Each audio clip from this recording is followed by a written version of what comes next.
In today's video, I'm going to teach you how to use monday.com for inventory management. We'll start right from the beginning by creating a dedicated inventory board inside your monday.com account. First, log into your account and look over to the left-hand panel. This is where all your workspaces are listed. Find the workspace where you want your inventory to live. On the right side of that workspace name, you'll see a small plus icon. Click that, then hover over board and choose New Board. A pop-up window will appear asking how you want to create your board. Monday gives you the option to build a board with AI or to set it up manually. For this walkthrough, choose the manual option so you have full control over the structure. Enter a clear board name, something like inventory management or warehouse stock, so everyone on your team knows what it's for.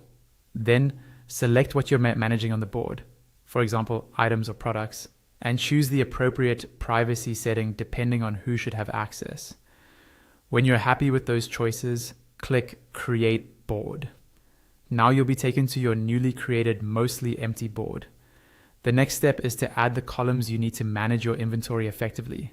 Look to the right of your existing columns and click the plus icon at the end.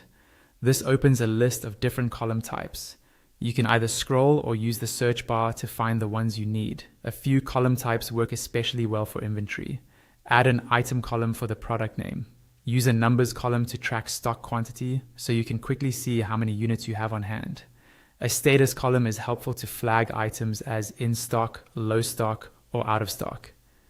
You can add a text column for SKU or product codes, and a drop-down column to organize items into categories like electronics, furniture, or office supplies.